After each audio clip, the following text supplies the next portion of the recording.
5월 14일 원회를 체크회의 시작하도록 하겠습니다. 어제 문재인 대통령이 취임 2년에 대한 소회를 다음과 같이 밝혔습니다. 나라다운 나라를 만들라는 민심을 받들었다. 민주공화국의 헌법적 가치를 지키려 했다.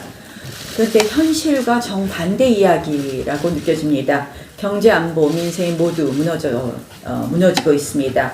한마디로 나라 같지도 않은 나라가 되어가고 있습니다. 민주공화국의 헌법적 가치는 철저히 짓밟히고 있습니다. 힘으로 밀어붙여 선거제도를 바꾸고 공수처로 의회와 사법부를 쥐고 흔들겠다고 합니다. 좌파 사슬로 헌법재판소와 대법원을 올가매고 있습니다. 지금 문 대통령은 헌법 위에 군림하려고 하고 있습니다. 대한민국을 재설계하며 대전환을 추진했다고 자평했습니다. 대한민국의 근간을 흔들고 국가 정체성을 부정한 것입니다. 지난 2년간 문 대통령은 파괴를 주저하지 않았습니다. 헌법 파괴, 국가 시설 파괴, 그리고 역사 파괴뿐이었습니다. 낡은 질서를 벗어나야 한다고 하지만 이 정권이야말로 낡아빠진 사회주의 경제에 심취해 있습니다. 그 어느 때보다 이제는 강력한 성장 정책이 필요할 때입니다. 소득주도 성장 폐기와 경제 자유화만이 해법입니다. 한반도의 평화가 거역할 수 없는 흐름이 되었다고 했습니다. 그런데 지금 현재 거역할 수 없는 사실은 북한이 미사일을 2번이나 쐈다는 것입니다. 한반도 평화를 위해 담대한 길을 걸었다고 하지만 실상은 아주 위험하고 무모한 길이었습니다. 한미동맹이 무너지고 한미일 삼각공조가 균열 위기입니다. 70년 우리를 지탱해온 안보 질서가 깨지고 있습니다. 무장해제 정책은 한반도를 위기로 몰아넣고 있습니다. 어제 문재인 대통령께서 또 남 탓을 빼놓지 않았습니다. 성과가 뒤따르지 않은 이유, 공무원들 때문이 아닙니다. 애초부터 성과가 없는 정책을 추진하기 때문입니다. 성과가 아닌 실패가 뻔히 예상되는 정책에 공무원 조직을 몰아넣고 있습니다. 정치권이 과거에 머물러 있다는 문 대통령이 취임 후 지금까지 한 일이 무엇입니까?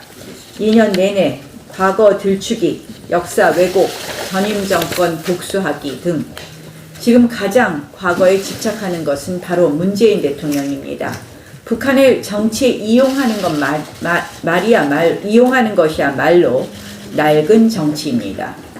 내 편, 계속 국민을 갈라치는 이 정권이야말로 대립과 혐오의 정치, 반목과 분열의 정치의 주범입니다. 이 정권의 험한 정치, 막 나가는 정치를 멈추지 않는다면 계속해서 국민은 분노할 수밖에 없습니다. 어제 구미보 고성에서 국민들을 직접 만났습니다. 국민들은 절망과 무력감 속에서 절규하고 눈물을 보이셨습니다.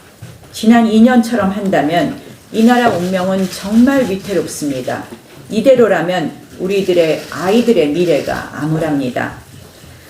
원내 교섭단체 3당 여야정 협의체는 극구 거부하고 자신들에게 유리한 5당 범여권 협의체를 고집하고 있습니다. 그런 기준이라면 지금 국회 내에 있는 민중당과 대한애국당은 왜 포함 안 시키는지 묻고 싶습니다.